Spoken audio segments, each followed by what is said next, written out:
Well, we had a very moving day. We had a wreath laying at the National Cemetery commemorating those who fell in the Korean War, over 100,000 plots of honored dead, and then a ceremony in recognition of them. And then we went to the Korean War Memorial, the museum, toured that, had a brief ceremony, but all of it was designed to help all of us remember. 60 years is a long time. 60 years of growth and amazing achievement here on the peninsula and the Republic of Korea, but we have to remember how it all began. And today was a very moving tribute to the nearly 1.8 million Americans and our allies across the United Nations who came to this rather remote part of the world and made a difference and started one of the most vibrant democracies and vibrant economies on the face of the earth.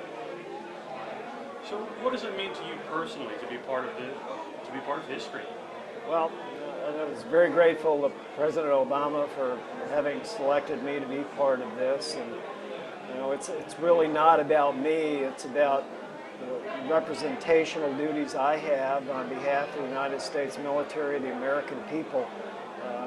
We hear much from the Koreans about how the younger generations need to be reminded of how everything they enjoy today, as happens in America, has come about through great sacrifice, and the blood that was spilled and the lives that were lost were given with great devotion but with great sacrifice. And it's just a remembrance, and as I told the Korean representatives here today, I think it's absolutely marvelous that more than half a century later, they still have this gratitude and this anxiousness to bring together the allied nations that were here 60 years ago and made that great sacrifice and simply say thank you. And that says a great deal about the people of the Republic of Korea.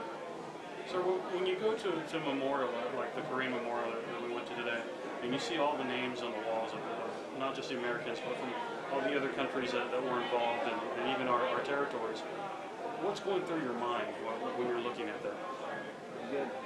You tend to look for names you might recognize, and it's hard, regardless of your last name, if you're an American, not to find someone with that same last name.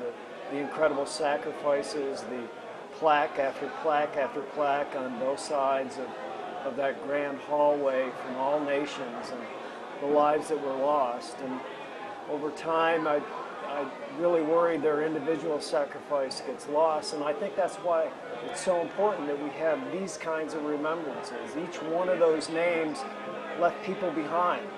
A father who didn't come home, a mother whose child was made an orphan because of what they did here. But as you look about, there's a greater good, and that's what I think drives freedom and democracy, that recognition that to win your freedom, to live a bit free and to pass on those great gifts to the next generation, it takes sacrifice. But the most important part is the Korean people remember and are willing to say thank you all these years later. And as an American of one of the later generations, I say to them, thank you very much.